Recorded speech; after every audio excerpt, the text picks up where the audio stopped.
Servus und Habidere zu einer neuen Folge Viva la Movilusion Podcast. Zu unserem allseits beliebten Format, den Warlex, und zwar den Warlex für den Monat Juni. Das mache ich natürlich nicht alleine, keiner will mich hören, wenn ich alleine bin. Deswegen habe ich einen Corby mit dabei, Corby Habidere. Hallo. Oh, sehr schön. Corby, wie geht's? Alles klar? Du, Mike, weißt du, wenn ich mit dir zusammen was aufnehmen darf, dann geht's mir immer gut. Das hört man gern. Kani, Habidere, du bist da dabei. Alter Schwede, wie geht's dir? Hallo, ich mach mit dem Corby mit. Ah.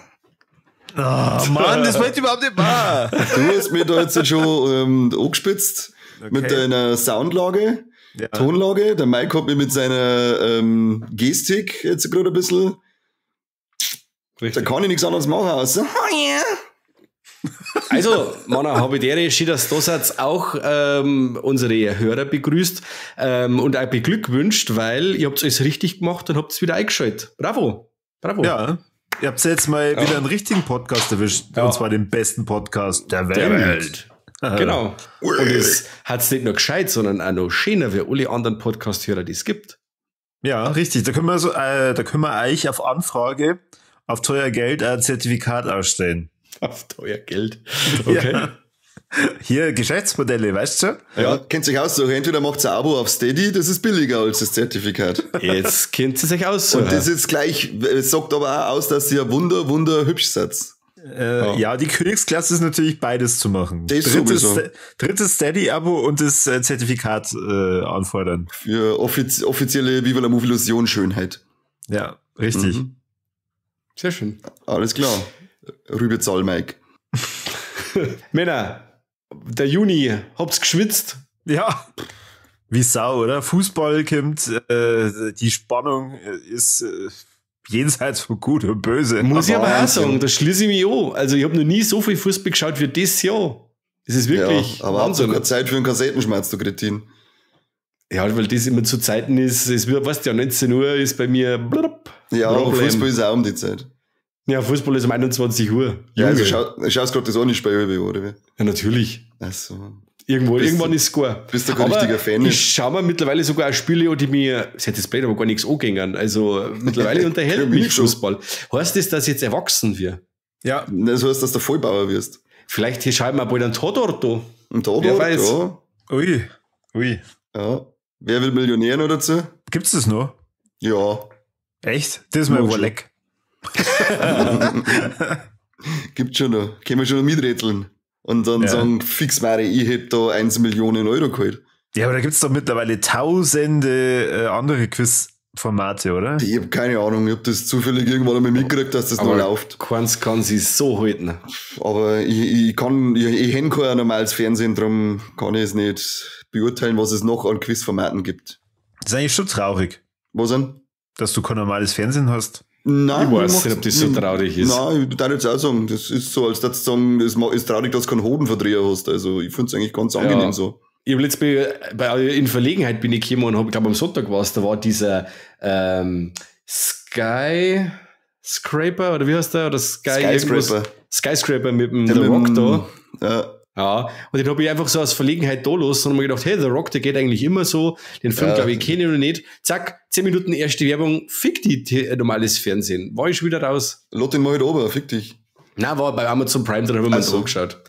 Und dann da auch Werbung gekommen, oder?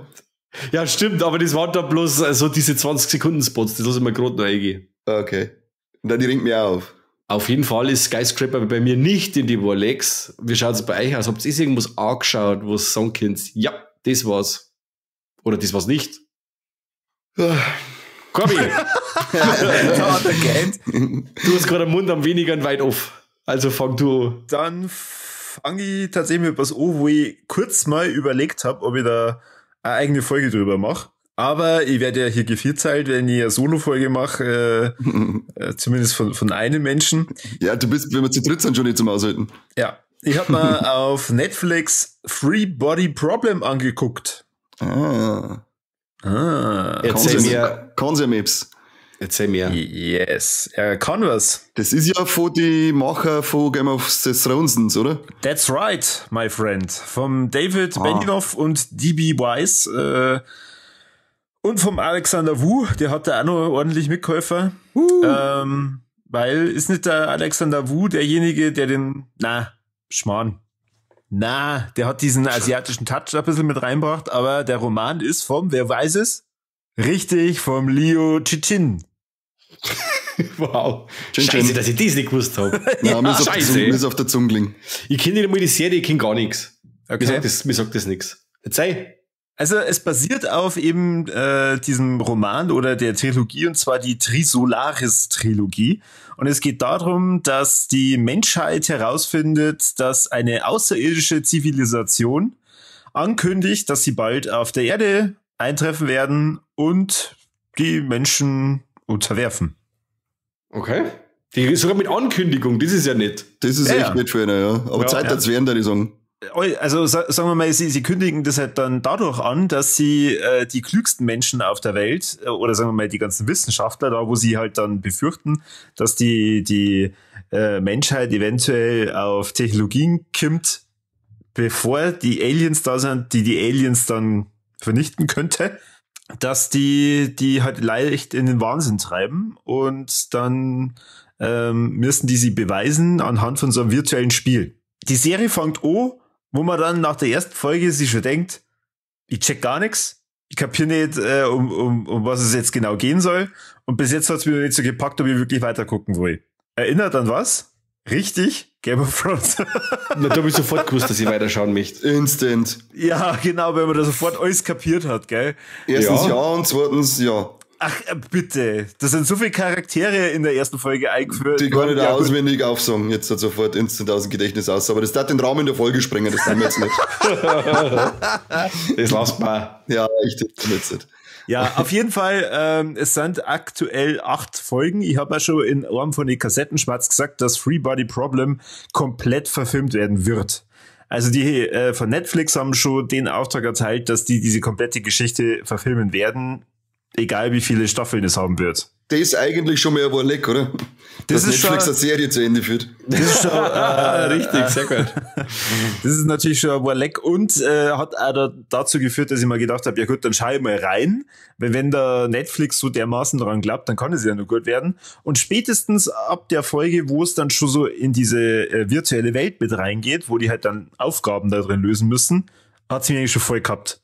Es ist halt also gefühlt der halbe Cast von Game of Thrones dabei, nicht der Hauptcast, sondern so ein paar Bekannte.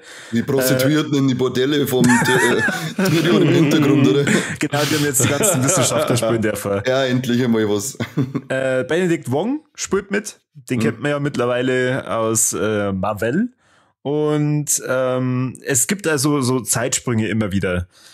Und Ohrfolge ist dabei. Da habe ich mir gedacht, ja, okay, jetzt merkt man definitiv diesen Game of Thrones Touch, weil es muss ja in jeder Staffel mindestens Ohrfolge kommen, wo man da sitzt und so Hände über den Kopf zusammenschlägt und sagt, ei, nein! Hey, das ist rassistisch, das ist mexikanisch, was du gerade gemacht hast. Der hätte nicht Luft schießen müssen. Ja, also, ich guckte auf der Couch, und frisst Chili con Carne und hat ein Sombrero vor mir auf. Wer die Serie schon gesehen hat, weiß, von welcher Folge ich rede. Ja, mit dem Schiff. Und für alle anderen, schaut euch das mal an. Es lohnt sich. Okay. Jetzt ist interessant da. Ich weiß aber nicht, ob ich da jemals dazukommen wird. Ja, ich habe auch. Schießen's da einmal. Schießen, ja, schon. Also es ist eigentlich ab der 2., 3. Folge sowas eigentlich durchgehend spannend. Und ich glaube, ich habe es auf 2 Tage durchgeheizt. Okay. Also bist doch relativ schnell davon überzeugt gewesen, dass du das fertig anschaust. Ja. Finde ich schon. Also, weil eigentlich habe ich immer wieder diese Probleme, dass ich gerade die Netflix-Produktionen, wenn es mich nicht von Haus aus schon irgendwie interessiert hat, so wie Stranger Things, ich immer ewig brauche, bis ich es mir dann mal komplett angeschaut habe. Aber bei Free Body Problem war ich dann relativ schnell drin und habe dann einen Bock gehabt, zu erfahren, wie es weitergeht. Also ich werde mir jetzt nämlich diese Trilosaris-Trilogie wahrscheinlich nebenbei mal einziehen. Ne? Die Birche jetzt, oder wie? Yes. Mhm. Genau. Ja, ich hab's zwar mal auf die Liste geworfen, aber auch noch nicht die Zeit gefunden, dass wir das anschauen. Vor allem müssen wir endlich mal Sweet Tooth Staffel 3 anschauen. Das habe ich auch noch nicht geschafft. Ah, ja nicht. Mhm. Da habe ich vor mir im Faden verloren. Ja, ich bin schon drin, fertig mit Staffel 2, aber ich bin einfach noch nicht dazu gekommen, dass ich mir Staffel 3 anschaue. Okay. Bei Free Body Problem ist er einer von meinen Lieblingen aus dem Game of Thrones Cast dabei, und zwar der Liam Cunningham. Ach, der Zwiebelritter, oder? Der Zwiebelritter. Und er ist einfach, also als hätten es einfach den Charakter aus Game of Thrones rausgenommen, haben den in diese Welt gesteckt und haben gesagt, mach dein Ding. Das ist super. Und dann bald wieder Finger, oder? Noch nicht. Noch nicht. Na, aber es ist halt echt cool, dann wie sie es halt dann herausfinden, was dazu geführt hat und was sie halt dann tun. Und ich freue mich schon sehr auf die zweite Staffel. Der David Benioff, Benioff, keine Ahnung, und der D.B. Weiss haben schon angekündigt, die anderen Staffeln, da wird's ordentlich abgehen. Und es scheint auch sehr nahe am Roman verfilmt worden zu sein. Also da fehlt nicht viel. Und die Romane sind ja wenigstens fertig, nicht so wie bei Game of Thrones, wo der alte Typ nicht zusammenbringt, dass er mir so eine scheiß Geschichte fertig schreibt. Mein Gott, da habe ich gestern jetzt wieder nachgeschaut, ob es irgendein Lebenszeichen gibt. Und Ja. also ich glaube, Game of Thrones, das wird nix mehr. Und das Traurige ist, alles andere, was ich ja schon angefangen hat, was ich ja nicht verstehe, das werde ich auch nicht fertig machen. Jetzt geht dann bald die Serie los mit dem Heckenritter. Ist auch nicht fertig. Gibt's auch nur einen Band von X. Genauso wie bei House of the Dragon mit Blut und Feuer, wo er einen Teil rausbringt. Wieso macht man denn das? Wieso startet ihr ein Projekt und sagt von Haus aus, übrigens, das ist nur Teil 1. Halt's euch fest, bis da mal Teil 2 geht. Boah, lecker, da wird's abgehen. Alter Schwede, das geht richtig ab. Ich glaube, dass der George Martin das Ende von der Serie gesehen hat und hat gesagt, weißt du was, ich hab überhaupt keinen Bock mehr. Mir nervt das komplett und jetzt mag ich nicht mehr meinen eigenen Scheißdreck fertig schreiben. Genau so schaut's aus. Ja, wahrscheinlich. Was ich halt da einmal lächerlich finde, ist, in jedem Interview, wo sie dann fragen, steht dann irgendwo mit dabei, ja, und dann hat er wieder an den und den Autoren verwiesen. So wie Stephen King. Dass er ja Stephen King zum Beispiel ja überhaupt nicht versteht, wie das Sacco, dass der in einem Jahr 3 Bücher ausscheißt. Und der George R. R. Martin muss sich hier 12 Jahre lang Gedanken machen, wie er mal einen Charakter vielleicht mal um die Ecke bringt. Tja. Naja. Mei, ist halt auch nicht der Schneider von der Firma langsam. Dann, ich glaube halt einfach, dass der King ein Workaholic ist und dass der Martin ein totaler brutaler Sandler ist. Ja, beim Stephen King hat es auch oft einmal ein bisschen Nasenkaffee gegeben und dann kannst du schneller schreiben. Ja, aber jetzt nimmer. Der schreibt jetzt aus eigener Kraft. Vielleicht sind das Nachwirkungen, vielleicht hat es so viel Nasenkaffee gegeben, dass es so noch heizt. Das ist ja beim Obelix mit dem, ja, mit genau. dem Zaubertrank, oder? Er ist im Kokskessel eingefallen. Hat so viel kokst, dass er es immer herhalten wird, bis zum Ende seines Lebens. Cool. Voll, also coole Superkraft. Eigentlich schon, ja. Stell dir mal vor, das wäre wirklich so. Das ist auch mega. Das ist eigentlich irgendwie das schon fast wieder das nennen sie halt dann auf dem Trip hängen bleiben. Okay. Ja. Das ist nicht so geil, wie man sich vorstellt jetzt gerade, glaube ich. Ja, gut. Also, wie schon gesagt, Empfehlung Free Body Problem war definitiv für mich aber leck. Ja, cool von Netflix, dass sie das Ding komplett produzieren werden. Was gar nicht cool ist von Netflix, was gar nicht cool ist, mach ich gleich weiter. Preiserhöhungen. Ja. Nein, mir scheißegal. Ich bin ein weißer, deutscher Europäer, ich kann mir alles leisten. Aber ja, jetzt können verzeih was. Ich habe Under Paris gesehen, also das unter dem Wasser der Seine. Wo's, Corby, wo's? Warum zuckst du mit den Schultern? Sag da nix. Who is this? Da hat er nämlich im Kassettenschmerz, hat der Mike davon geredet, dass er sich darauf gefreut, dass wieder ein guter Haifilm endlich einmal kommt. Der Javier Chance, der Schoß, der Regisseur von Frontiers und dem ersten Hitman-Film, meine ich sogar, der hat jetzt da diesen Haifilm da rausgeschissen. Und das Problem ist, was heißt das Problem? Ich hab mir gedacht, wie es kostet, okay, ich habe den Trailer gesehen, der hat anständig ausgeschaut, ich habe den Regisseur mitgekriegt, wer das ist, den mag ich. Da habe ich mir gedacht, okay, das kann wirklich ein cooles Ding werden und schön inszeniert, hochwertiger High-Horror-Film, wie es jetzt The Shallows war oder 47 Meters Down oder so. Dabei habe ich einen Film gekriegt, der hinten und vorne einfach nicht zusammenpassen mag. Er schaut unglaublich kreislig aus, also die Digitaloptik ist unter aller Kanone. Der Film und seine Figuren nehmen sie Vollgas ernst, obwohl das Geschehen so abgehoben ist und fern jeder Logik. Das ist unfassbar. Die machen da Sachen, die Figuren, und ich bin normal da, meine Toleranzgrenze für Bullshit ist normal riesig. Aber da bin ich auf dem Fernseher gesessen, nach den ersten 10 Minuten haben wir gedacht, was machst du da, Frau? Was soll das? Was bringt dir das? Was merkst du, wenn da gerade 3 Männer umgebracht worden sind mit Gasmasken unter Wasser, mit so Visiere auf, was sogar noch schmatzen können, also Hightech. Jetzt kommen sie mit dem verfickten Schnorchel daher und möchte gegen einen 15 Meter Hai kämpfen mit einer Harpune. Und dann springen sie ins Wasser rein, wundert sich, dass ihr der Hai einen Arsch aufreißen möchte. Also, lauter so einen Scheiß machen sie da. Und dann schwimmt die Haie, ist das schon ein Spoiler? Nein, weiß ich nicht, keine Ahnung, es sind auf jeden Fall mehr. Und die schwimmen da in der Seine umeinander, in dem größten Drecksloch, was es überhaupt gibt. Ist es nicht die, in der es jetzt die für die Olympischen Spiele, die jetzt immer noch dreckig ist, dass das vielleicht sogar verschieben müssen oder so ein Scheiß? Ja, weil die Leute jetzt eine scheißen, die treffen sie jetzt zum Einscheißen. Da hat es dann einen Aufruf gegeben, dass eine scheißen sollen und so. Ja. Also das Einzige, mit dem ich bei dem Film wirklich leben hab können, waren die Effekte. Ich habe zwar auch schon von anderen gehört, dass die Effekte beschissen fanden. Ich fand die eigentlich so für so einen High-Film, der jetzt nicht direkt aus Hollywood kommt, eigentlich schon gelungen. Aber wie gesagt, das mit den ganzen Figuren, die sind so dämlich, dann haben wir nur so weil wir ja am Zahn der Zeit sind, wir haben ein paar so Umweltaktivisten mit dabei. Wir heißen es so Friday for Future mäßig, und die bauen wir da auch noch mit ein. Gerade die ziehen wir so dermaßen durch den Kakao und stellen wir so dermaßen blöd da, dass ich mir gesagt habe, dass sogar ich sage, das ist direkt ein wenig problematisch, wie man die Leute da darstellt und wie dumm, dass man es macht und so. Also es ist unfassbar. Haben sie sich am Hai ohne gelebt, oder wie? Ja, gerade nicht. Okay. Aber sonst schon alles andere. Und mit Farbe abgeschüttet. Dieses Ende, ich werde es jetzt nicht verraten, aber ich hoffe, dass die noch einen zweiten Teil machen. Also ich hoffe es wirklich, weil ich ja diese Prämisse, die da rausgeschissen wird und so wie was da noch passiert am Ende, ich möchte wissen, wie das weitergeht. Also mir hast du das Ende schon verzeiht und ich sag wohl lecke. Warleck. Also da, ich möchte, wenn man schon die Dreistigkeit hat, so ein Ende zu machen, muss man es auch durchziehen und ein Sequel machen. Also dann, wenn dann schon scheiße, dann komplett scheiße. Ja, dann und ich glaube, dass der zweite Teil dann so drüber sein kann, dass er mir vielleicht schon wieder besser gefallen kann, weil er wieder totaler Müll ist. Aber wie gesagt, der Film nimmt sich brutal ernst für den Scheißdreck, der er eigentlich ist. Keine Empfehlung, ich mag nicht mehr über den Film schmatzen, Ende. Aber für das waren ja ziemlich viele Emotionen dabei. Ja, das negative. Gut. Deswegen sind wir bei die Warlex, das soll ja negative oder positive Emotionen widerspiegeln aus dem vergangenen Monat. Genau, Karin, mach du weiter. Ja, wie weit bist du bei The Boys? Nicht mit der neuen Staffel angefangen. Noch nicht. Ja, weil, also mein Warleck ist, man kann natürlich The Boys Staffel 4 an sich als Warleck nehmen, aber ich möchte mal speziell jetzt die 4. Folge auszunehmen, weil ich glaube, so abartig bass wie der Homelander da war er seit dieser Flugzeugszene nicht mehr. Okay.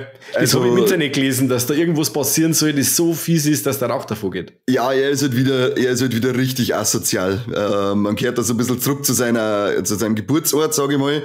Und, ich mag es nicht spoilern, wer es noch nicht gesehen hat, aber Folge 4, Homelander, alter Schwede. Hey, bist du stark? Ich hab doch gerade gesagt, ich mag nicht spoilern. Kruzifix, sowas hast du. Gott, na, echte Scheißspacken. Geht mir dir auf den Sack. Ich binge das komplett durch, wenn es draußen ist. Hoffentlich macht der Homelander das gleiche mit dir, was er mit dem Typen in Folge 4 gemacht hat. Also, ich muss euch sagen, dieses ganze Hin und Her mit diesen Serien momentan, dass man nur jede Woche eine Folge bringt, nervt mir jetzt dann. Ich schaue jetzt gerade Evil oben, wir haben jetzt die 2. Staffel fertig, jetzt katzeln sie so dahin mit der 3. Ne? Ich möchte einfach wissen, wie es jetzt da weitergeht. Und dann die 3. ist ja komplett drin. Ja, Entschuldigung, die 4. Also, ja, okay, ja, genau. Die letzte ist jetzt die 4, gell? Genau, die aktuelle, genau. Ja, und da haben sie jetzt wieder bei Folge 6 oder irgendwas und also eine Folge in der Woche, wo haben wir den? Die 90er wollen ein ganzes System zurück. Ich mache ein bisschen ein Mix draus, weil ich habe das sonst damit zum Schätzen gewusst, oder weißt du, bei manchen sagen irgendwie zum Schätzen, weil es ein bisschen so Retro, nenne ich es jetzt einfach ist. Voll. Aber jetzt ist der vor mir nur noch wöchentlich. Also jetzt kommt alles gerade noch wöchentlich. Das nervt mich dann doch auch wieder. Ich möchte ein bisschen mehr, weil es ist ja dann House of the Dragon kommt wöchentlich, The Boys kommt wöchentlich, Evil kommt wöchentlich. Ja. Was habe ich noch angeschaut gehabt? Ja, Tattoo ist auf Auschwitz war wöchentlich. Knowing, jetzt habe ich angeschaut, jetzt der Acolyte ist wöchentlich, alles ist nur noch wöchentlich. Manchmal vielleicht wieder mal eine Serie auf einmal ausscheißen, das war ganz nett. Und weil ich jetzt gerade gesagt habe, das ist ein Kollege von mir, der Tattooist auf Auschwitz, ist mittlerweile ja durchgelaufen. Ist jetzt nicht gerade, also natürlich Thematik und so weiter, ultra krass der Mist, aber sie ist ja wirklich so gut umgesetzt worden. Die schaut, das ist handwerklich, ist das Wahnsinn, wie das alles ausschaut, wie das gemacht ist. Das Schauspiel ist brutal. Die Erzählweise ist ein Wahnsinn, mit dem, dass man zwischen Zukunft oder Gegenwart und Vergangenheit hin und her springt und dann auch so sagt, wie er noch von seinen Dämonen aus der Vergangenheit verfolgt wird, obwohl er eigentlich Insasse war. Und dann halt also krasse Fragen gestellt werden am Schluss mit dem, ja okay, der Aufseher war aber zu mir nicht immer wieder mal, ist er dann jetzt, wie soll ich den, weil er soll ja dann aussagen, wie soll ich das jetzt beurteilen, wenn er zu mir nett war, aber insgesamt eigentlich scheiße war, aber auch halt auf der anderen Seite doch nette Sachen gemacht hat. Also ich finde, das ist mal nicht so schwarz-weiß, sondern es ist sind ziemlich krasse Fragen, die da irgendwie gestellt werden, für die sich der Mensch selber so in dem Moment stellen muss. Und deswegen Tattooist auf Auschwitz echt ganz großes Kino gewesen. Zirkt dann ganz schön obi, oder? Die Gaudi.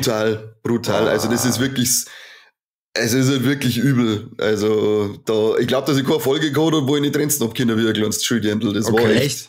Wie viele Folgen hat's? 6 Stück sind das.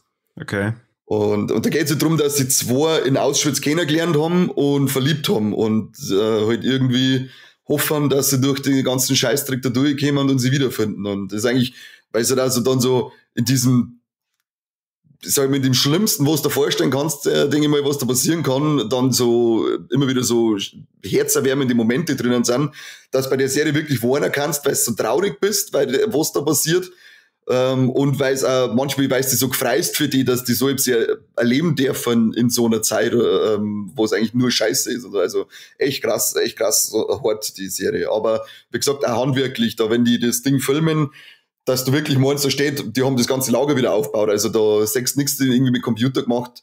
Wirklich richtig gut. Schön. Kann ich nur empfehlen. Werde ich, glaube ich, nie anschauen, weil es mich emotional zerstören hat. Aber ich bin gefreut, dass du Spaß hast. Ja, super Spaß habe ich gehabt. Ich bin gefreut, dass der gefällt. So. Ja, dir darf jetzt schon durch die Nazis-Sau. Jetzt hör halt einmal auf. Nein, ist wirklich so. Du sollst jetzt einmal ein bisschen was anschauen, dass du was überhaupt los war, was du da Propaganda betreibst. Apropos alte Nazi-Sau, habt ihr da mal reingeschaut in diese neue Zweite Weltkriegs-Doku von Netflix? Hab ich gar nicht mitgekriegt, dass da nicht da drin ist. Ich glaube, ja, jetzt in dem Monat meinst du die Hitler-Doku? Ja, da wo das Cover so schwarz-rot ist, sein Gesicht. Ja, es ist aber kein Hitler-Doku. Da geht's halt auch um den Zweiten Weltkrieg. Im Prinzip, es fängt mit den Nürnberger Prozesse an. Aber da hab ich mir tatsächlich gedacht, okay, das ist einfach nur aufgewärmte Doku von den letzten 80. Okay. Und also es war jetzt nichts dabei, dass ich mir denke, okay, das reißt jetzt mal nur mal raus und das macht das Thema jetzt nochmal richtig aktuell für 2024. Das ist irgendwie. Also die ganze Kopf, dass er anders ein Ende hat, oder? Und wieder das gleiche Scheiß. Na, tatsächlich. Also die haben halt zum Beispiel diese Nürnberger Prozesse komplett nachdraht. Aha. Ich fand es jetzt nicht gut. Wie sie es halt gemacht haben. Und ich fand halt auch die Darstellung von den Typen, also egal wen die dann da immer referenziert haben, war nicht gut. Also da haben sie irgendwie auch nicht die richtigen Leute gecastet. Und ich finde, also schon diese Nürnberger Prozesse wären halt mal so spannend, dass man sagen kann, okay, da macht man dann ein Doku gerade mit den ganzen Aufnahmen, weil ich glaube, das ist ja von dem ganzen Geschehen vom Zweiten Weltkrieg so das bestdokumentierteste, wo sie auch noch Originalaufnahmen geben hat. Mhm. Ja, wird sicher auch schon Dokus drüber geben. Keine Ahnung, was Netflix da wollte. Ja, ich hab mir dann auch gefragt, was soll jetzt. Nein, sie haben die Wahlergebnisse von der Europawahl gesehen, haben sie gedacht, jetzt sind wir genau am Zahn der Zeit. Jetzt sind wir genau am Zahn der Zeit in Deutschland, jetzt haben wir ja noch schnell ein Hitler-Doku hin, fetter Eyecatcher, schwarz-roter Hitler, da schalten sie alle ein. Ja. Naja. Sie haben's Coacher her? Ja, weil es mich interessiert hat. Und ich hab diese 70er-Doku Die ist ja auch mehrteilig über den Zweiten Weltkrieg und da haben sie halt auch brutal viele Originalaufnahmen. Und welche 70er-Doku?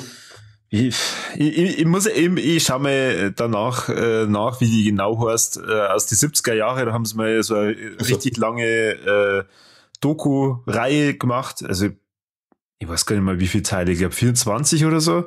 Mhm. Und da dauert auch jede eine Stunde. Und das war richtig krass, weil da haben sie halt dann auch immer beide Seiten so ein bisschen gezeigt, zum Beispiel auch wie affig sie Frankreich angestellt hat. Wenn man sich halt in der Burg verschanzt und auf Telefone nicht schwört oder nicht glaubt, dass Telefone wirklich... Ja, Hexerei. Ja. Was merkst du mit Frankreich? Die haben jeden Krieg verloren, außer einen, und den haben sie nur gewonnen, weil sie gegen sich selber gekämpft haben. Das war der Bürgerkrieg. Ja, okay. Habt ihr es am Wonka schon gesehen?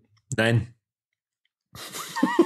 Gut gemacht. Ja, und du? Hast du schon gesehen? Ja, ich wollte dir jetzt gerade beglückwünschen, weil ich hab mir ihn angeschaut und ich fand den ganz schön beschissen. Echt? Glaube so ich schlecht? Sofort. Aber da ist doch der Timothy Chalamet-Remka, Chalamet-Remka heißt er, genau. Ja, den mag ich auch sau gern und er da irgendwie, aber irgendwie ist die Figur, wie er das spielt, das hat mir schon nicht gefallen. Dann war ich mir jetzt nicht sicher, ob er andere Synchro-Stimmen gehabt hat, aber mir haben die Liedl aufgeregt. Das war jetzt halt auch cool, weil es wird ziemlich viel gesungen und es war aber jetzt halt nicht ein Liedl irgendwie dabei, dass du sagst, ja, das hat jetzt mal schon einen Ohrwurm-Charakter, da kann man ein bisschen mitsummen oder sonst irgendwas. Das war, mir hat alles genervt an dem Film.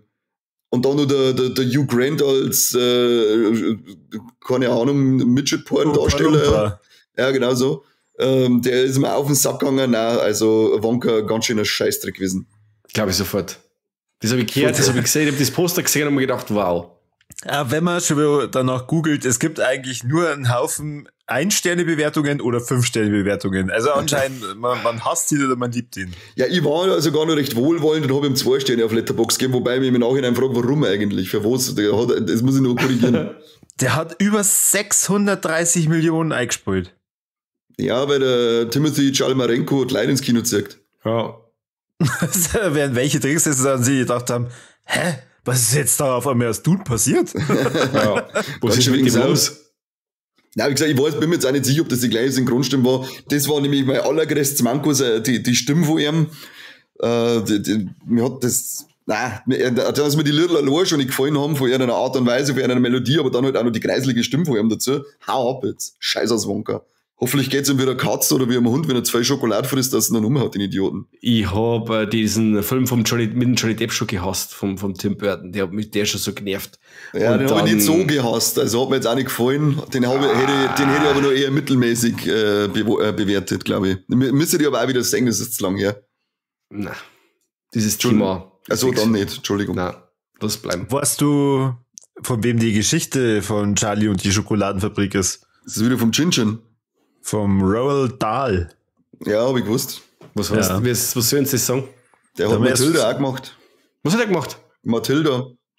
Ich sehe was du nicht siehst, gemacht. Diese Kurzfilme, die jetzt gerade auf Netflix mit dem Cumberbatch und mit dem Ralph Fiennes vom Wes Anderson seiner Eisel aus verfilmt werden. Okay. Wes Anderson seiner Eisel. Wes Anderson, glaube ich, werde in meinem Leben auch keinen Film sehen. Glaube ich. Was ist denn los mit dir? Du bist der Dümmer vom Fuck gemacht, der kennt jeder. Was soll der Wes Anderson? Du hast doch Kinder. Was ist mit der fantastische Mr. Fox? Oder Isle of Dogs? Also der fantastische Mr. Fox, das ist doch ein Weltklasse-Film. Kenn ich nicht. Jetzt krieg ich wirklich einen Schlaganfall. Also, den kenn ich nicht. Gerade dieser Isle of Dogs, der sagt mir schon was vom Namen her, aber sorry, but not sorry. Ja. Isle of Dogs war gut. Hat mir gefallen. Da würde mich interessieren, was der Nivi Lüllen draus gemacht hat.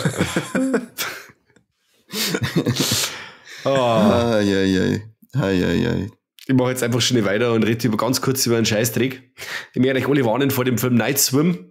Ich bin neben dem Kani gesessen bei Saw X und da ist eine Vorschau gelaufen und ich habe mir gedacht, ich habe es nicht gedacht, ich habe es zum Kani gesagt, das war jetzt der Trailer. Das war, wo du kurz mehr aus meinem Schritt aufgeschaut hast. Das habe ich zu dir gesagt. Du warst das? Ich habe das zu dir gesagt.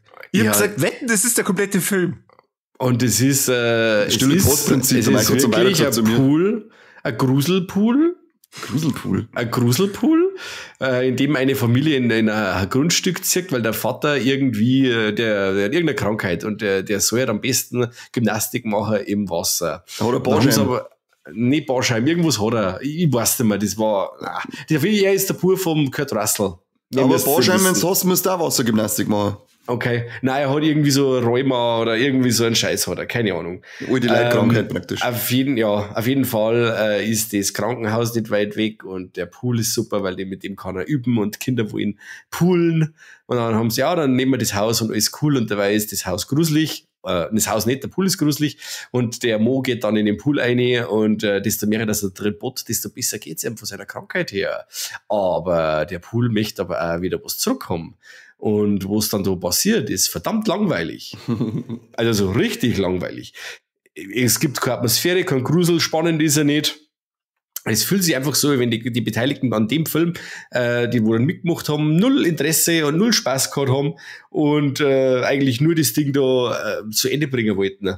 Ich finde, dass das wieder einer von den Filmen ist, die den Beruf von Blumhouse weiter schädigen, wo man vor der Zeit gesagt hat, hey, Blumhouse wächst den Himmel rein und cool. Haben sie ja doch in letzter Zeit sehr viel Scheißdreck abgeliefert und das ist wieder einer von denen Pflastersteine im Fundament, die brutal im Arsch sind und die, ja, wie gesagt, den Ruf meiner Meinung nach weiter schädigen. Also es ist lieblose Massenware und die nur aufgrund, weil es mit einem Mini-Budget wahrscheinlich rauskommt und dann trotzdem noch Gewinn abwirft, produziert wird und mehr nicht. Also da steckt keine Liebe drin, das ist ein Konsumprodukt und nicht mehr. Scheißdreck. Könnt ihr euch absolut knicken. Schau. Diesen Satz auf der Blu-ray. Als Zitat. Konsumprodukt Scheißdreck kannst du knicken. Ja. Wie bei der Version. Also Professor Staatslecker. Ja, ich weiß nicht, der hat mich so was von gar nicht angesprochen, dass ich nicht anschauen wird. Ja, und ich brauche von jedem Trägermuster und ich bin ja mit diese aber bei manchen weiß es ja vorher schon. Ja, ist ja klar, aber ich habe da total einen Softspot für den Scheißdreck. Sobald der Blumhouse draufsteht, möchte ich das irgendwie sehen. Aber das war jetzt wieder so ein Ding, wo ich sage, nope. Ich werde wahrscheinlich werden doch irgendwann einmal laufen lassen. Dann irgendwann an. Weil genauso wie jetzt der Five Nights at Freddy's interessiert mich einen feuchten Scheißdreck, aber den lasse ich jetzt gerade nebenbei immer wieder ein bisschen laufen. Ich bin zwar erst bei 20 Minuten, aber ja, bisher bei den 20 Minuten haben wir schon gedacht. Ja. Bei mir läuft momentan gerade so nebenbei Lisa Frankenstein. Okay, cool. Mit einem Corby Sam Crash, wie heißt ja, Kevin Newton. Ja, genau. Aber der ist auch überwiegend Nein, der ist Weltklasse. Der ist überraschend doch besser als gedacht. Ehrlich? Das ist einer von den Filmen, wo ich sagen darf, das erinnert ein kleines bisschen an einen jungen Tim Burton, so wie der gemacht ist. Ein bisschen so Edward mit den Scherenhänden, weiß ich nicht, so kunterbunt, zuckerlbunt, total. Und dann da sieht halt die Gothic-Tante dazwischen und dann dieser untote Typ, dem ein paar Ersatzteile abgängen. Und dann sie morden sich da halt ein bisschen so durch und versuchen für ihn da Ersatzteile zu kriegen. Und das Ding nimmt sie null ernst. Also wenn einer stirbt und so, auf einmal ist er weg, kein Mensch interessiert es, warum und hin und her. Und hat einen coolen Soundtrack und den kann man sich wirklich anschauen. Aber wie gesagt, auch nicht zu viel erwarten, aber er ist so ein bunter Coming-of-Age-Film mit ein paar Grusel-Elemente drin. Ja, aber der hätte mich auch immer interessiert, aber also ich war dann da echt ein bisschen abgeschreckt, weil ich glaube, egal ob ich was von der Fachpresse oder Letterboxd gesehen habe, ich habe eigentlich überwiegend nur negative Sachen über den Film gesehen. Okay. Also negativ. Da regt er mit zwingen auf, dass man da jetzt halt mords negativ ist, weil er ist unterhaltsam, er dauert auch nicht lang mit, was hat er, 85 oder 90 Minuten. Und und dann sie wieder die Gothic-Tussi in der bunten Weide und so, das ist jetzt schon wieder spaßig. Nein, kann man sich anschauen. Es ist ja Kevin Newton. Also ich meine, was ist los mit der Presse? Nein, Corby, ich muss die ganze Zeit, wenn ich diese Frau sehe, dann hau ich meine Frau auf und sage, hey, und Corby, sein Crush ist wieder da. Dann sagt sie, schon wieder. Mit Frau auf der Couch. haben wir erst bei Abigail gehabt, die Tante. Ich weiß nicht, was du an der findest, aber ich freue mich, dass du das scharf findest. Gefühl kreuz für die. Ja, das finde ich dann auch gut, wenn ihr mal die Finger von den Damen lasst, die ich gut finde. Ich merk's vor. Nein. Zu spät. Du kriegst dir einen Pudel. Ist schon beansprucht. Nix da. Haben wir bei Walking Dead gelernt, wer sagt, vorgemerkt, dem kehrt's. Ja, das habe ich ja schon oft. Nein, du hast noch nie vorgemerkt gesagt. Doch, Ja, außerdem stimmt, schneide ich das einfach raus, was du sagst. Du Mistsack. Ja. Schreib es in den Post rein. Nur mal zu Night Swim. Ohne Scheiß, ich habe vollkommen vergessen, dass dieser Film existiert, wenn es du jetzt nicht gesagt hast. Okay. Also, und genauso geht's da aber auch, wenn du nicht gesehen hast. Du schaust dann an, gehst auf die Nacht ins Bett und überlegst, was habe ich heute angeschaut. Und dann fällst du am nächsten Tag in der Früh ein und sagst, ja. Hätte ich es nur gerade wieder vergessen. Und dann, in dem Moment, wo es eingefallen ist, denkst du aber schon wieder an, wo du halt einkaufen musst, wenn du von Arbeit heimfährst, und dann ist der Film aber schon wieder vergessen. Also der bleibt nicht lang. Ah, schön. Schön. Das ist schön. Das ist schön. Ich habe noch ein kleines Überleg, ich war in Dachau auf dem Menasmus-Konzert und das war was gewesen für die, Mike. Ja, voll. Voll. Super Kapellen. Brauche Ich ich. hätte so gerne mal auf so ein Konzert mitnehmen. Das denke ich mir jetzt, wenn ich da bin, dann denke ich mir immer so, Jetzt hör halt auf. ich hab den Spaß meines Lebens und ich möchte jetzt einfach, dass der Mike da stehen muss und saulästig ist, weil es ein Hibbidi-Hop spielen und er nicht aus kann. Das war so schön. Und fahren soll jetzt auch noch müssen. Aber ich hab den Schlüssel bis go ist, dass du den vorher abhauen kannst. Okay. Das würde ich mir immer wünschen, weil es ist so ein schönes Erlebnis, Mike. Ich möchte dich einfach mal dabei haben. Pogen die da? Ja, da geht's gut ab mittlerweile auf den. Da die wahrscheinlich im Pogo drin totschlagen und das auf irgendeinen Schirm. Das Lidl ist schon lang gegangen, du springst auf wie umeinander.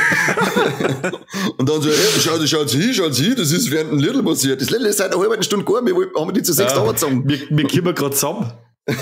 Genau, was das ist da? Nimm den mit, den Trick hast du dann gerade. War schon ins Festival direkt, ja, ich hab das so geil gefunden, weil das direkt gegenüber von der Kirche war. Das war nämlich so Open Air am Stadtplatz und da war es dann die Kirche und gegenüber ist dann ein Menasmus-Konzert, wo es nur über, Arschlochlecken und so ein Zeug geht und Saufen und Drogen und das war, also, ich glaube, dass ein paar Leute in Flammen aufgegangen sind. Ja, vor allem so jugendgefährdende Texte mitten im Stadtplatz, was ist los mit den Leuten? Das ist schon. Also, jugendgefährdend kann man da nicht sagen. Jugendgefährdend, Ich sage ja, jugendgefährdend. Ja, ist schon. Bei denen nämlich nie dazu sagen, die, wenn über Arschlochlecken singen, sagen sie nie dazu, dass man ein Lecktuch benutzen soll, damit man sich keine Analkeime einfängt. Also ist es jugendgefährdend, weil da kommt der 60-jährige Depp, schlägt der nächsten die Wurstfabrik aus am Scheiß aus und jammert dann, weil er Bindehautentzündung kriegt. Okay. Wie bei The Boys Staffel 4. Okay.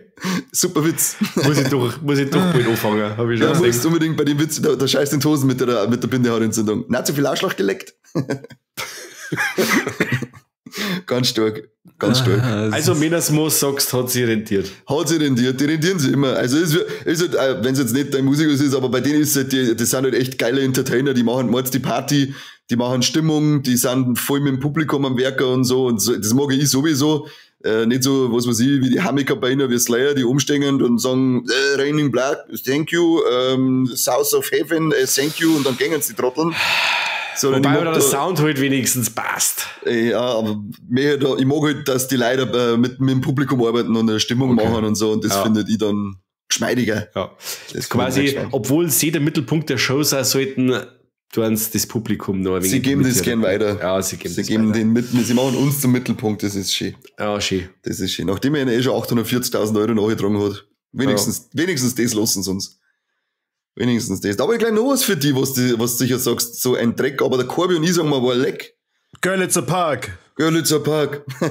Was ist das? Das neue KZ-Album ist raus. Yes. Hab ich als Projekt dabei. Alben, musst du eigentlich sagen, weil du hast ja Görlitzer Park und du hast Anschlag auf die U8.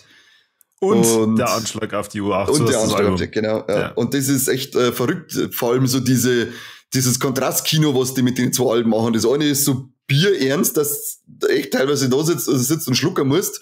Und das andere ist so brunzblöd, dass du sagst, ja, das sind doch zwei unterschiedliche Bands, die das gerade gemacht haben. Also es ist echt so, als wenn sie sortiert hätten nach dem Aufnehmer, okay, erwachsen, wieder, erwachsen, wie ein alt. Erwachsen. Das ist echt cool. Ja. Da freue mich schon aufs Konzert, haben wir eine Tourdaten jetzt rausgehauen. Bin ich gespannt, vor allem wie die ernsten Parts live sind. Ja, da sind ein paar Dinge dabei, die gehen auf jeden Fall löschen vom Bass. Also wenn Ja, es das Frieden schon, oder Applaus oder so, dann... Samstag ist Krieg und so. Ja. Und Görlitzer Park selber auch. Also das ist als Anfangssong, also schon wahrscheinlich bombastisch geil. Ich bin begeistert auch von dem ganzen Konzept von dem Album. Ich habe das letzte Mal so ein durchkonzipiertes Album von Gutterlachs gehört. Ja. Ich war dezent verwirrt mit diesem Album-Countdown, weil wirklich ja die Woche oder die 2 Wochen davor jeden Tag ein Song rausgekommen ist, die dazu auch noch ein Video produziert haben. Ja. Also es gibt im Prinzip kein einziges Lied auf dem Album, das jetzt nicht schon mit einem eigenen Video auf YouTube draußen ist. Ja, ich glaube, so ziemlich Hammer. Jetzt, ja. Und unter Anschlag auf die U8, da sind halt auch ein paar Dinge dabei. Der erste Song des Olaf und die Geheimfabrik. Wie der Song dann da endet.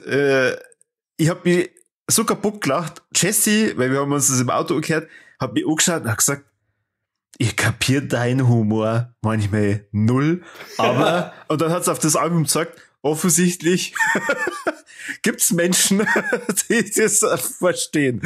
Warum kauft sie sich dann noch Karten, wenn sie über KZ nicht lachen kann? Ich hab nicht gesagt, dass ich sie gefragt habe. Du hast einfach 2 Karten. Ah, okay, alles klar. Alles klar. Ich finde das auf der Familienfeier so geil oder Bundeswehr. Ey, Marmeladentoastbrot. Ja. Marmeladentoastbrot ist ein oder so geiler Song. Das brunzblöde U, wo sie sich wieder selber so geil verarschen, dass in eine Texte große Klappe, aber daheim dann erst mit Frau fragen müssen, ob sie da dürfen. Das ist wie bei Mike. Podcast reißt das Maul auf, aber daheim Pantoffel hält. Yeah. Yeah. Ja, also ich kann's nur empfehlen, wer mit sowas was anfangen kann. Also KZ liefert wieder extrem ab, finde ich. Und Mike, der Kontrast zu Venus Mose ist immer noch riesig. Okay. Wirklich. Bei KZ werden nicht so viele Arschlöcher gelegt. Ja, richtig. Da werden Leute ja abgestochen. Ja, genau, das passiert ja so. Ja. Venus Mose sind so die Arschlochlecker und die AIDS in die Groupie-Muschi-Verteiler. Und KZ sind eher so die Abstecher. Wobei der Nico schon auch gerne ein bisschen in die Richtung Minderjährige geht, aber ja. Oh Gott. Ja, auf jeden Fall musikalisch sehr stark. Ja, musikalisch und lyrisch unglaublich. Irgendwo habe ich es mal gelesen, von irgendeiner Kritik, jetzt weiß ich aber nicht, wo das war, da haben es KIZ sogar als moderne Goethe bezeichnet. Das klingt so, als hätten sie das selber über sich gesagt. Nein, war tatsächlich nicht über sich selber. Weil sie wahrscheinlich irgendwann schon mal selber über sich gesagt haben. Aber sie sind ja lyrisch, ist ja das Wahnsinn, was die eigentlich abliefern. Ja. Das ist echt... Der Mike denkt sich, ja, ich kenne nur Urlaub fürs Gehirn. Der Mike kennt nur Adolf Hitler. Er hat nämlich gemeint, das ist ein Feiersong. Und dann hat er festgestellt, dass es nicht ist, und war er bockig. Seitdem mag er KZ nicht mehr. Ja. Und seitdem ich gespannt habe, dass man Marzipan mit M schreibt und nicht mit N, mag ich ihn auch nicht mehr. Ja. Okay. Mit zartbitter Schokolade drum tun wir erst recht nicht, oder? Weil die ist dunkel. Ich schmeiß jetzt nur so ein Beruhigungswort rein, bevor ich nämlich dann zu meinem Wort Dreck komme, weil da werden sie nämlich beide dermaßen zerlegen. Lecky, hau die tot. Ich hab mir jetzt im Verlauf des letzten Monats Mac mittendrin mal wieder angeschaut. Die komplette Serie. Komplette Serie? Ja, ist auf Disney+. Das sagt er zu mir, Alter, wenn ich irgendwie sage, ich hab das gemacht, das war, hey, wann machst du das? Wann machst du das? Und dann haut er auf einen Monat Melke mittendrin komplett durch. Ja, 7 Staffeln. Du, wo du Schweinskopf? Immer. Das ist ja das. Ja, eigentlich ist ja für Podcast ist ja auch Arbeit, gell? Ja. Die meinen, wir machen das so Humpty-Dumpty-mäßig zwischendrin. Nein, das ist Arbeit, was wir da abziehen. Also für die verrückten Menschen, die nicht wissen, um was es im Make mittendrin geht. Es geht um eine amerikanische Standardfamilie, die einen hochintelligenten Sohn haben, den Malcolm. Die haben noch ein paar andere Söhne, die sind teilweise intelligent, teilweise strunzdumm. Er spielt der Bryan Cranston mit als Hal, eine meiner absoluten Lieblingsfiguren in der Serie. Bekannt als Walter White aus Breaking Bad. Und ja, ich schaue mal diese Serie an und kenne einfach jede Folge auswendig. Das war früher so Pro7-Ding, gell? Pro7 Vormittag, oder? Kann ich sagen? Ja. Oder Pro7 Mittag rum? Ja. Oder war das nicht am Nachmittags irgendwie am Wochenende dann oder irgendwie so? Ja, ich weiß gar nicht, aber ich glaube am Samstag, oder? Da war doch immer Pro7, so eigentlich so ein Highlight-Tag bei Pro7 mit den ganzen geilen Serien. Ich weiß nicht mehr. Aber ja, ich habe das früher auch geschaut, ja. Ja. Und einfach geile Sprüche teilweise drauf, da wo der Dewey auf dem Trockner sitzt und dann die ganze Zeit sagt, ich hasse meine Brüder, ich mag nur mich und dann mit dem Kopf dagegen haut dumm. Er ist sowieso so ein geiler Psycho. Ja. Das war immer lustig, ja. Ja, und das war einer wieder so ein Moment, da lernt man einfach seine Frau neu kennen, weil sie kannte die Serie nicht. Okay. Und sie war natürlich dann am Anfang erstmal wieder dagegen, dass wir uns das anschauen, weil wenn mir was gefällt, dann, wie schon gesagt, besagter Humor ist teilweise immer ein bisschen grenzwertig. Warum hast du sie geheiratet? Du, ich habe keine Checkliste gehabt, wo ich irgendwie gefragt habe, du kennst Meg mittendrin, wie oft hast du schon Scrubs geschaut und sowas? Ja, aber das muss ja vorher schon durch eine Beziehung gezogen haben, mit dem, dass sie dein Humor in Frage stellt. Ach so, das meinst du? Hallo, das Ja, ist ja schon mal, weißt du schon. Du, da war ich ja noch nett und hab versucht, meinen Humor zu unterdrücken. Das ist ja das, am Anfang, da reißt die noch zusammen. Ja. Und dann auf einmal ziehst du die CDs aus, wo der Zipfel drauf ist oder sowas. Und dann Ja, hast der du, jetzt okay. Müsli einwächst, oder? Was war das, Lenk? Ja, Hellcocks Pornflakes von Rumpebrot. Rumpebrot war das jetzt. Und dann hab ich mir Das ist okay, aber KIZ nicht, oder was? Ja, ich sag's, hey, der Mike, der versteht nicht, dass KIZ und Minas Moos eigentlich nur Grindcore-Texte gerappt sind. Ja, also Minas Moos, da stimme ich da nicht ganz zu, aber ja. Sie war nicht begeistert, oder was? Das war noch, weiß ich, da waren wir aber noch nicht lang zusammen und dann schaut sie meine CD-Sammlung durch und sie hat zwar schon so punkige Geschichten gern mögen, und habe jetzt gesagt, ja, sowas, ja, und wieso und solche Sachen und dann, oder Pennywise und so Zeug und dann zieht sie diese CD aus und dann sagt sie mir so, im Ernst? Sag ich, ja, das sind die von den besten CDs aller Zeiten. Also, herzlich euch da draußen, Rompeprop, Hellcocks, Pornflakes, das sind die von den geilsten CDs überhaupt. Ja. Nach dem White Album von den Beatles kommt sofort das. Was ist denn die Beatles? In alle Bestlisten. Scheiß Beatles, haut's ab. Ja, aber schön, wenn's dir gefällt, Corby. Mir ist jetzt gut, dass du sagst, weil vielleicht schaue ich auch wieder mal rein. Ja, wenn das bei Disney Plus drin ist. Sporadisch habe ich immer wieder mal eingeschaut gehabt in die Serie, aber ich hätte eigentlich auch mal Bock, dass ich es komplett durchschaue und mal alle Folgen gesehen habe. Ich breite wieder mal so eine Serie wie Modern Family, sowas in die Richtung, weil jetzt mittlerweile haben wir schon 1000-mal durchgeschaut. Ich breite wieder mal etwas, was von diesem Kaliber ist. Aber, ja, Jessie hat eben dann gemeint, sie möchte wieder mal The Middle gucken. Aber ich weiß nicht, ob du da schon mal reingeschaut hast, aber ich finde das lässt so ab der 3. oder 4. Staffel richtig nach. Und dann wird's für mich nur so comichaft, fremdschämartig. Ah, okay. Und ja, da hat aber der Hausmeister mitspielen von Scrubs. Ah, okay. Der ist da der Familienvater. Ja, schön. Okay. Mit Scrubs hast du schon eine Serie, die du anschauen kannst. Ja, bin ich aber sehr traurig dann. Bei Scrubs? Ja. Why? Weil die 9. Staffel beschissen ist. Und die 8. und die 9. waren ja eigentlich schon beschissen, oder? Na, die 8. die war ja okay. Also wer da am Ende nicht da sitzt und der Tränchen verdrückt, der hat keine Gefühle. Kein Gefühler. Ja. Das haben sie zwar, glaube ich, auch wieder alles sehr abrupt dann enden lassen, aber mein Gott, irgendwann muss es mal ein Ende haben. Irgendwann muss es mal gut sein. Ja. Habt ihr noch was? Ich hätte noch was. Ich mache jetzt ein Double-Feature. Warum? Ich bespreche jetzt 2 Filme gleichzeitig. Voll cool. Wie geht das? Weißt du warum? Weil es gibt ja immer wieder in der Filmgeschichte, dass in einem Jahr 2 Filme rauskommen, die eine ähnliche Prämisse haben, aber komplett unterschiedlich aufzickert sind. Wie bei The Raid und Dread oder Armageddon und Deep Impact gibt's dieses Jahr Immaculate und The First Omen. Mhm.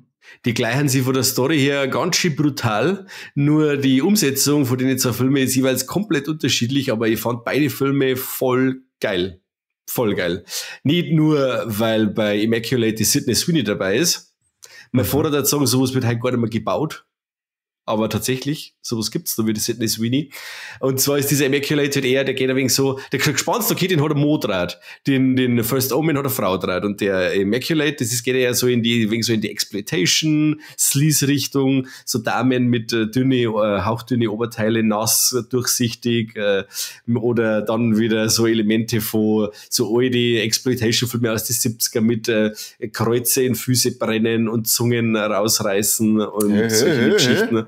Ja, also Void. Also es geht in beide Filme um das, dass Frauen in ein Kloster kommen und dann ganz unverhofft und plötzlich schwanger werden. Aber ich zweck. Nur die die Empfängnis vor der Bahnhofstoiletten. Ah, so ungefähr. Und mit Kaugel über den Klobring geschoben und schon ist es. Das ist ja wie bei Feuchtgebiete war das, oder? Oh ja, auch mit dem Scheißtrick. Ah, das ist deutsches Kino. Das ist wirklich deutsches Kino, wie es sein sollte. Ja. Aber beide Filme sehr cool, atmosphärisch, spannend. Das habe ich auch gesehen, ja. Ja, und was sagst du? Ja, also ganz stark. Also ganz gut gefallen. Ich hab die ganze Zeit, war ein bisschen skeptisch wegen dem Hype auch, weil er da überall so gefeiert worden ist. Und weil er am Anfang wirklich lang braucht, bis er in Schwung kommt. Er nimmt sich wirklich voll Zeit. Wobei die Intro-Szene auch schon cool war mit der Scheibe und der Stange und so. Ja, sehr schön. Aber du hast genau gewusst, das ist ein Omen von der muss jetzt irgendwie was in der Richtung passieren. Macht das jetzt so billig oder wie? Und dabei ist es eigentlich ganz cool gemacht gewesen, der coole Hommage. Aber ich fand den auch super. Also geile Atmosphäre, geile Stimmung, geil düster. Und dreckig, das Ganze, also hat mir sehr gut gefallen. Ja. Du weißt ja, kennst du den Film Possession vom Andrei Zulawski, diesen Berlin-Film? Nein, ich glaube nicht. Da gibt es eine Szene mit der Isabella Adjani oder so, wo sie dann, die wird in dem Film beeinflusst von irgendetwas, von einer Entität. Und die kriegt dann in so einer U-Bahn, in so einem U-Bahn-Gang, so wie bei Irrevisible, so in so einem U-Bahn-Tunnel, kriegt die da voll den Schub und zieht sie da an ober und schreit und Ding und hin und her. Und so eine Art Szene hast du ja in First Omen auch. Und die Szenen gleichen sie teilweise brutal. Also die Schauspielerin, die in der First Omen da die Hauptdarstellerin ist, die hat einen ganz wilden Namen, wollte ihm eigentlich aufschreiben, wollte ich mir merken. Habe ich aber dann nicht gemacht. Nein, die heißt wegen so hippie-mäßig, jetzt pass auf. Jetzt hab ich es weggedruckt. Wie heißen denn Hippies? Jetzt pass auf, ich kann heute gleich sagen. Wenn ich es nicht weggedruckt hätte, hätte ich es schon lange gesagt. Fantasy Destiny. Ja, genau. Ja, so ist okay. Nell Trigger Free heißt der. Wenn das kein Hippie-Name ist. Trigger Free? Ja, Trigger Free. Das ist ja... Tiger Free, nicht Trigger, Tiger Free. Trigger Free war besser. Das war richtig am Zahn der Zeit, ja. Voll gut. Wie war die Mobilisation der Trigger Free Podcast? Ja. Also, schauspielerische Leistung voll geil. Wie der Kani sagt, Atmosphäre geil, ein paar coole Gore-Einlagen drin. Ich sag nur Autounfall. Sehr schön. Und ja, Immaculate, das Ende ist Wahnsinn. Sydney Sweeney sagt einmal so richtig, was kann. Also, sie ist nicht nur immer das Häschen. Ja, wie gesagt, einmal kurz so. Also, so durch dieses so nasse Oberteil durch. Also, aber nicht Poor Things-mäßig mit Emma Stone. Nein, so nicht. Nein, da gibt's ja die Serie Euphoria. Wer sowas sehen möchte von der Sydney Sweeney, der baut sich das ein. Habe ich noch nicht gesehen, soll aber auch sehr gut sein.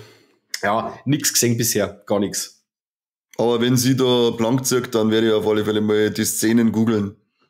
Googelt's einmal. Die Szenen wieder googeln. Wir hoffen, dass da GIFs und Bilder da sind. Ja, mir brauche ich gar nicht. Ein GIF langt mir, da bin ich schon fertig. Ja, also wie gesagt, ich kann diese zwei Filme empfehlen. Beide wärmstens, jeder auf seine andere Weise. Wie gesagt, der eine ist ein wenig schmieriger, schmutziger, brutaler und der andere mehr atmosphärisch. Was nicht, Elevated Horror kann man jetzt in dem Fall noch nicht sagen, weil er ja doch auch die herkömmlichen Genre-Tropen so abfeiert, aber er fängt recht langsam an und steigert sie dann zu einem brutal schwindelerregenden Finale. Also beide Filme, Immaculate und First Omen, anschauen, unbedingt. First Omen kann man bei Disney Plus, glaube ich, schauen, oder? Genau. Da ist er endlich drin. Und der Immaculate, der hat mir auch schon die ganze Zeit Sticker, aber der glaube ich ist noch nirgends drin, oder?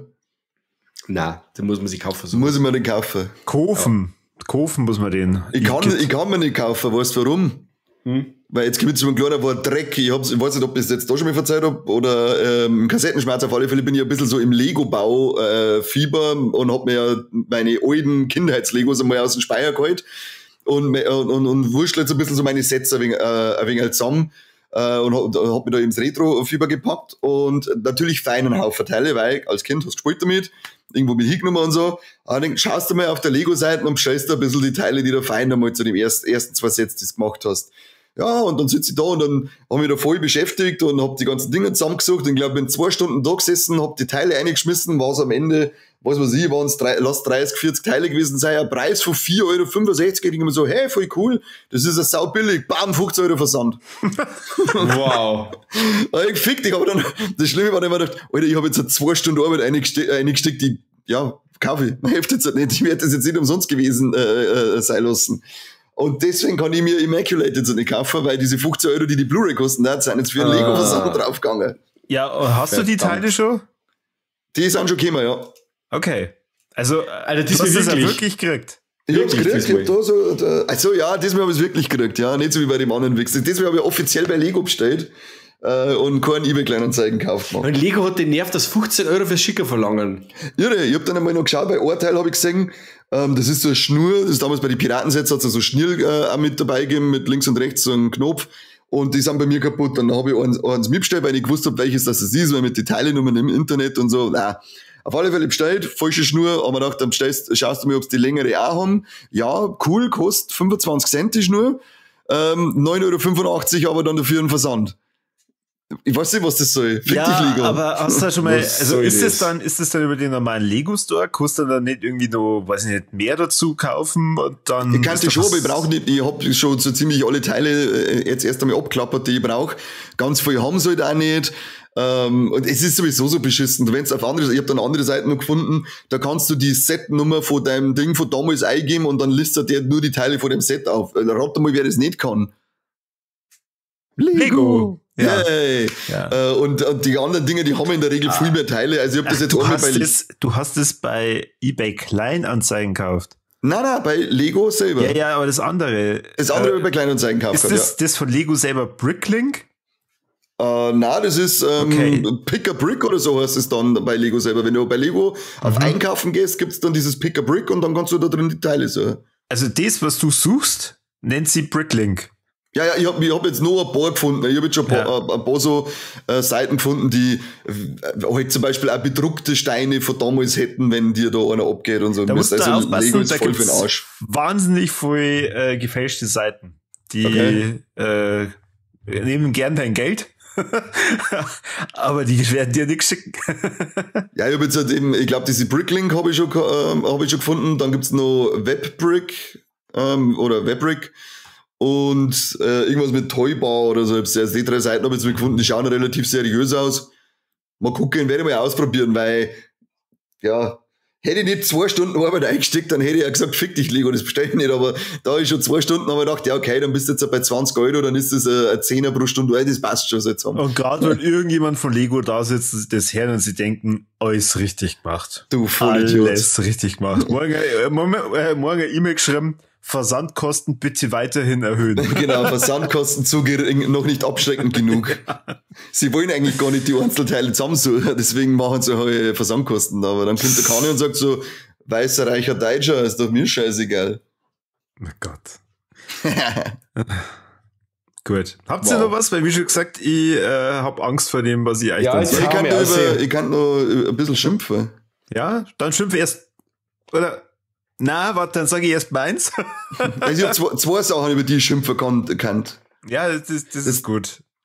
Eins war jetzt eigentlich gar nicht so schlimm. Das ist gerade heute gewesen, was mich aufgeregt hat beim Fahren. Aber kennst du das, wenn man irgendwo außerfahren möchte und es kommen viele Autos, gell? Und du stehst so und möchtest außerfahren und die Autos fahren immer genau in solche Abstände, dass du nicht außerkommst. Was du denkst, wenn jetzt der hintere Wichser einfach einmal ein bisschen schneller oder langsamer fahren, dann da die rauskommen. Aber es ist wie ausgemacht, dass alle Autos, die jetzt kommen, in so einem Abstand zueinander fahren, dass du nicht rausfahren kannst. Weißt du, da bin ich halt im Auto gesessen und habe das ist jetzt ein Wardreck, oder was das? Ja, das war also nicht direkt, aber es hat mich halt einfach aufgeregt. Ich dachte, wenn man es irgendwo einschirmen kann, dann kann ich mir kurz, wollte ich mal fragen, ob es euch da auch so geht oder ob nur ich so autistisch bin. Nur du, das kannst du sein. Ah, okay. Ja, ich habe mich gerade gefragt, es ist eigentlich so eine Kleinigkeit, die nicht schlimm ist, weil du wartest oft einmal nicht einmal so lange, aber mir regt das in dem Moment so viel auf, weil man denkt, das kann doch nicht sein, dass jedes Auto vor euch jetzt exakt in diesen undurchbrechbaren Abstand fährt, das Wichser. Das ist doch ausgemacht. Also eigentlich wollten wir dir das nicht sagen, aber wir rufen uns dann immer alle zusammen und sagen, da steht er wieder, du musst schneller fahren. Langsamer. Weil ich doch genau aus, da bremse ich aber Kruzifix. Deswegen habe ich da halt so einen gar nicht, dass ich die in Landau sehen habe. Weil es stimmt. Es Wichser. Ich hasse euch voll. Ich hasse euch richtig. Ich bin im Auto drin gesessen und habe ins Lenkrad reingebissen von lauter Wut. Ja. Und dann habe ich nämlich wieder gedacht, heute muss ich euch einmal fragen, ob euch das auch so auf den Sack geht oder ob ich da gerade wieder so einen dünnen Geduldsfaden habe und deswegen mich aufregt. Meistens passiert es mir nicht, also meistens ist es mir wurscht. Ja, mir darf es auch nicht interessieren. Mir nervt nur die Tatsache, weil man eben denkt, mir regt nicht die Wartezeit und sicher, mir regt die Tatsache auf, dass das so ausgeht, weil man denkt, das kann doch nicht sein. Das ist doch, das geht doch eigentlich gar nicht, wenn es das mehr herzt. Also, da gibt schon manche Straßen, die kennt man, glaube ich, direkt aus der Hölle. Ja. Wie die ganze 20er zum Beispiel. Ja, vor allem aktuell jetzt. Ja. Das ist ja gerade ein Flickenteppich. Regt mir, weiß ich ja auf alle Fälle Bescheid, dass mir Geduldsfaden anscheinend ein bisschen, ja. Komm, ich möchte jetzt das hören von dir. Ja, ich hoffe, ich habt sie wieder nach immer nur lieb. Wir haben ja ausgemacht gehabt, wir schauen uns so einen bestimmten Film an, wenn wir dann darüber reden. Wir haben das immer noch nicht getan, aber das kommt ja dann bald. Aber es ist trotzdem für mich so ein Wort Dreck. Ich hab mir Man of Steel geschaut. Und der Anfang da mit dem Russell Crowe, der ist cool. Und dann wird der Film für mich rapide langweiliger und ich bin zum Schluss ausgedacht, dass ich einfach nur gedacht, boah, bitte sei jetzt endlich aus. Bist du Mongo? Okay. Also, ich hab mal, als wir damals Justice League besprochen haben, und zwar den Snyder Cut, habe ich mir die alle nochmal angeschaut und hab mir gedacht, boah, eigentlich ist das echt cool. Und damals habe ich mir gedacht, als ich mal Man of Steel geschaut habe, für das, dass ich immer irgendwie den Film in so schlechter Erinnerung habe, ist der eigentlich echt cool. Und dieses Mal beim Anschauen habe ich mir echt gedacht, es holt mich nicht ab, gar nicht. Es ist mir teilweise sogar zu dunkel oder zu wackelig mit der Kameraführung. Es nervt mich gerade alles. Irgendwie, ich kann keine richtige Verbindung zu niemandem aufbauen, außer zu Russell Crowe. Und ja. Zum Kostner Kevin auch nicht, was mit dir? Nein, auch nicht. Was? Wahnsinn. Nein. Zu dem Hund, den er rettet, ja. Aber, nein. Ja. Geh, schon die Anwesenheit vom Henry Cavill. Die Lust mit dem Film wieder Kieslaster. Aber hallo hier. Nein. Da brauche ich keine 30 Grad, dass man so Arschwasser zusammenläuft. Ja. Nein. Also irgendwie, ich hab mir echt gedacht, weiß nicht, ob der für mich einfach jetzt auf einmal schlecht gealtert ist. Oder ob ich den in zu kurzen Abständen von 2 Jahren gesehen habe. Aber für mich war das Langeweile pur. Ja, das besprechen wir ausführlicher in einer steady-inklusiven Folge, da die sagen. Gehört ja zu unserem DC-Marathon oder zu, dieser Film. Okay. Ihr seid es bei weitem nicht so wütend, wie ich mir das gedacht habe. Ich habe echt Angst gehabt, dass ich euch das sage. Und habe mir gedacht, ich mach das jetzt nicht. Du darfst deine Meinung haben, auch wenn es beschissen ist. Auch wenn es verkehrt ist, macht nichts. Ihr Lügenbarone. Aber dann hast du, wie du auf Kevin Ich muss aber jetzt sagen, wir wissen ja, wie es bist. Der Kani reißt sich schon zusammen. Weil letztes Mal, wo ich über Dinge gesagt habe, dass der Madame Web nicht so schlecht ist, da war er mal ausgeflippt. Das ist aber eine Blasphemie. Eine Blasphemie ist das überhaupt nicht. Du Mistsau oder Drecke, mit dem Web ist nicht so schlecht. Ich hau dir deine schirfen 10.000 in die Dreckigen. So schlecht ist es. Aber wie ist denn das bei euch? Habt ihr da die DC-Comics gelesen? Ja. Ich hab's auch mal, also zwar nicht die alten, ich glaube nicht die der Mike gelesen hat, ich hab bei dem New 52 bin ich mal eingestiegen. Ja, du hast die nur im Geschäft gekauft. Ja, und da haben sie nur Action-Comics geheißen, oder? Ja. Action- und Detective-Comics. Die Ausgabe 1 noch immer damals gekauft. Ja, die hast du Nicolas Cage für 1,03 Millionen oder was verkauft dann. Weil, also, ich hab das halt als Kind auch schon nicht gelesen, das heißt, ich hab da als Kind schon keine Verbindung hier. Was für ein Kind hat keine Verbindung zum Superman? Superman, Alter! Wir reden nicht über Corby, die Verbindung hören oder über irgendeinen Scheiß. Vielleicht kann Corby mal schnell die Verbindung erzählen, die uns als wir grillt haben, erzählt, um die er zum Fußball hat. Ach, das Corby, ist vollkommen unpassend. Erzähl mal dein erstes Fußballspiel, das du gehabt hast, weil das ist für mich persönlich ein riesengroßes Walleck. Erzähl mal, wie das losgegangen ist. Wie war denn der Anstoß? Und was vor dem Tor vor allem, muss verzeihen, Corby. Okay, ja. Also ich war auf einer normalen Schule und auf dem Dorf, da haben alle Fußball gespielt. Also habe ich gedacht, okay, wenn alle Fußball spielen, dann will ich auch Fußball spielen. Dann bin ich in diesen Verein dann eingestiegen, ohne dass ich die Regeln überhaupt kenne. Und wir haben da schon trainiert. Aber es ist nie jemand auf die Idee gekommen, mal so grundlegend die Regeln zu erklären. Und dann lernst du jetzt so einen Scheißtrick wie passen und auf den Pfosten schießen oder was weiß ich. Das lernst du. Das haben wir bei uns auf den Pfosten schießen. Das haben sie auf den Korb geschossen dann. Ja, und dann war halt dann irgendwann mein erstes Spiel und der Trainer hat halt dann gemeint, ist eine richtig gute Idee, dass wir den Neuer gleich mal zum Anstoß, also ich habe nicht den Anstoß mitgemacht, sondern ich war einer der Spieler. Und dann stehen halt da alle und warten, dass es halt losgeht. Und ich habe das nicht verstanden. Ich habe gedacht, ihr seid doch alle da ist doch der Ball. Also bin ich losgerannt, hab mir den Ball geschnappt, bin dann auf das gegnerische Tor gestürmt und hab halt dann ein Tor geschossen. Sauber eingenetzt. Genau. Ich hab mir gedacht, boah, wie geil. Hier, ich bin der Beste. Ich bin ausgebuht worden. In welcher Klasse waren die? Also, in welcher Liga warst du da? F? Keine Ahnung. Jugend, meine, nicht Liga. Wie alt warst du da? Da war ich noch in der Grundschule. Okay. Also so 8, 9. Ja. Also nur bei den jungen Hupfer. Auf jeden Fall, danach war ich, also ich bin dann gleich wieder ausgewechselt worden. Ich habe dann nicht mehr mitspielen dürfen bei meinem allerersten Fußballspiel. Das ist eigentlich echt traurig, obwohl ich ein Tor geschossen habe. Und danach war ich dann nur auf 2 Spielen, da durfte ich dann nur Leute decken. Da hieß es dann immer, Hermann, lauf der 9 hinterher. Hermann, jetzt die 12. Und es war halt dann immer Kacke für mich, weil ich hab überhaupt nicht gewusst, was das genau bedeutet. Ich bin dann wirklich nur hinterher gelaufen. Und dann, wenn dann die 12 oder die 9 wieder draußen war, dann bin ich immer da gestanden und hab angeschaut und hab meine Hände in die Höhe gestreckt und hab gedacht, und nu? Ja, geil. Ich liebe die Geschichte. Also, ich find's echt traurig, dass man in so einen scheiß Fußballverein geht und da wird nicht mal so gefragt, sag mal, weißt du überhaupt, wie Fußball geht? Ja, prinzipiell, also ich hab das auch, ich kann mich nicht mehr daran erinnern, ob uns das damals erklärt worden ist, aber eigentlich gehört jetzt schon, wenn ein Neuer dazukommt, gehört mich gefragt, weißt du die Regeln vom Fußball? Das gehört eigentlich prinzipiell immer mal vorher gefragt, ich weiß nicht, wie das... Mike, deine Buben sind noch im Fußball, oder? Ja. Also der Größe. Werden da die Regeln erklärt, weißt du, was er da treiben muss? Am Anfang jetzt nicht so. Also da wir ja selber so die großen Fußballschauer sind, hat sich geheißen, ja, ich hab ein Tor, jetzt ist Anstoß und mein Bub packt halt den Ball und fängt zu laufen und ab. Und dann hat es geheißen, nein.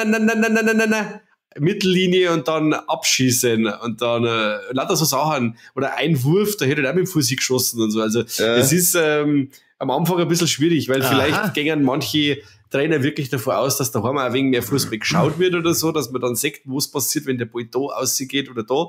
Aber bei uns hat es schon vom Ball weggefeiert und da hat es auch ein paar so recht lustige Sachen oder ein paar lustige Vorfälle gegeben. Ich glaube, das ist deswegen mit Absicht nicht erklären, die kleinen Kinder, weil sie es witzig finden, damit man es dann später auslachen kann. Dass dann alles lacht rundum. Ja, genau. Oder halt ausbuht. Das ist auch so geil, dass der Kunde gleich ausbuht worden ist.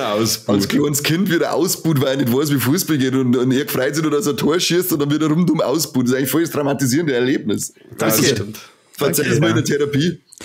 Ich kann eigentlich, aber das verzeih ich jetzt nicht in der Folge, das verzeih ich auch anders, mal dann nur meine glorreiche Geschichte erzählen, wie es dann im Tennisverein war. Da war ich nicht lang. Also du hast einige Vereine und Sportarten durchprobiert, aber nicht wirklich was zerrissen.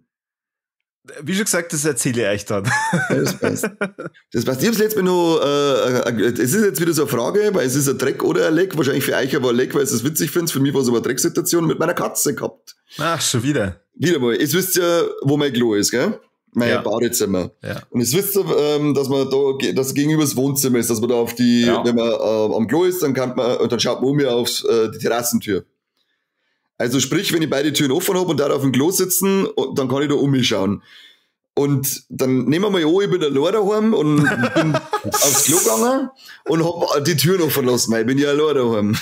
Und auch die Terrassentür offen lassen, dass Katze rein und raus kann. Okay. Also ich bin jetzt nicht auf dem Klo gesessen, ich hab Zehennägel geschnitten. Und während ich da so da stehe und meine Zehennägel schneide und um mich schaue, denke ich mir so, irgendwie quietscht da irgendwas komisch und dann sehe ich meine Katze, wie es ganz stolz reingeht und hat eine Maus im Maul und wirft die in die Luft und du hängst halt da auf dem Klo beim Zehennägel schneiden und hast erst einen halben Nagel geschnitten, also kannst nicht weg. weil der halt so über Droh hängt. Ja, und ja, schon sitzt ja. so rumschreien und so, Oskar, Oskar, nicht, Oskar, tu das Ding nicht, und dann sägen gerade noch wieder die Maus umeinander, ist immer, Kruzifix, ich krieg die Zehennagel nicht weg, ich muss weg von dem Klo, weißt du schon. Und ja, das war wieder ein ganz tolles Erlebnis, bis du dann, weil du musst ja dann den Staub vom Zehennagel schneiden auch noch wegwischen, weißt du, du kannst nicht einfach so vom Klo weg. Das staubt ja wegen. Ach, warte mal, du hast dann echt den Zehennagel fertig abgeschüttelt, oder was? Den habe ich dann schon ganz abgeschnitten, ja, und dann habe ich halt noch ein bisschen gefeilt, dann hat's gestaubt, dann habe ich das noch abwischen müssen und erst dann habe ich aufstehen können und habe ihm die ganze Zeit zugeschaut und gesagt, Oskar, pst, jetzt, tu das weg, jetzt. Oh, aber er war dann so nett, er hat's nicht entkommen lassen, er hat's dann in dem Moment, wo er auf dem Zugang bin, hat er tot bist und ist abgehauen. Toll. Da habe ich gedacht, toll, da hätte ich mir Zeit lassen können und hätte mir noch schöner zufallen können, meine Zehennägel. Jetzt wächst es wahrscheinlich wieder ein, weil ich es nicht gescheit geschnitten habe. Weißt du, auch wenn ich allein zu Hause bin, aber gar keiner da ist, auch nicht der Hund, mache ich trotzdem die Badezimmertür zu, egal was ich da drin tue. Zum Zehennägel schneiden, oder? Egal was ich da drin tue. Ja. Dann hätte ich aber nicht gewusst, dass eine Maus einer drum hat. Es war auf alle Fälle kein schönes Erlebnis, es lasst mich in Ruhe. Ja, ich find's aber toll, dass du es durchgezogen hast. Es war, ja, was soll denn du? Du kannst ja nicht mit einem halben Zehennagel umeinander laufen am Fuß. Das stimmt. Und stell dir vor, der was weiß ich, der bricht ab und dann verlierst du ihn oder sonst irgendwas. Ja, stimmt. Keine Ahnung. Ja. Geht gar nicht. Ja, aber auf alle Fälle, sagt es, seitdem ich Katzen habe ich ein erfülltes Leben. Voll gut. Krass, ja. Super schön, ja. Hast du kurz Material fürs Zehennägelschneiden gehabt? Ja, auf alle. Ist eigentlich schön geschmeidig durchgegangen. Ja, passt. Ist eigentlich wie durch Butter. Die waren ganz weich, die waren relativ weich, lehmig. Also ich denke mal, so wie es in deiner Doku hat das sein müssen, so leicht lehmig, weißt du schon. Eidrad. Ja. Genau, schön Eidrad, blutig, entzünden. Der eine ist mir aufplatzt beim Schneiden. Okay, gut. Ich hab nichts mehr. Ja, ich auch nicht. Ich habe mal Katzenthematiken, sind immer der grüne Abschluss. Ja, super. Sehr schön. Es war mir eine Ehre und eine Freude, euch wieder mit dabei zu haben und dabei zu sein und eine Geschichten lauschen zu dürfen. Wenn ihr weiterhin ganz viele Geschichten von uns lauschen wollt, dann macht bitte ein Abo, dort uns überall liken und teilen und vielleicht einmal Kommentare. Kommentare ist wieder ganz schlecht momentan. Der Peter hat jetzt beim Kommentar gestimmt, das war schön. Ja? Ja, der Krawallmaus hat beim Kassettenspiel einen Kommentar gestimmt. Der Philipp, was ist los? Philipp, du hast schon lange keinen Kommentar mehr gestimmt. Ich hoffe, es geht dir gut. Wo bist du? Schon, hoffentlich geht's dir gut, hoffentlich geht's deine Eier gut. Ja, der Sesselmann, der Gute. Sesselwutzler, Knädelwutzler, also. Ja. Wer nicht kommentiert, hat einen Mikropenis. Auch wenn es eine Frau ist. Richtig. Okay. Das sind die besten Worte, um diesen Podcast abzuschließen. Ja. Vielen Dank fürs Zuhören. Achso, und bis zum nächsten Mal. Ja, richtig. Kabi, mach fertig. Ja, vielen Dank fürs Zuhören und bis zum nächsten Mal beim besten Podcast der Welt. Nicht vom Madame Web. Ja, vom Zehennägel schneiden. Vom Nonnenkloster. Ja, da kannst du nicht mehr schneiden. Tschüss. Tschüss. Servus und habe die Ehre.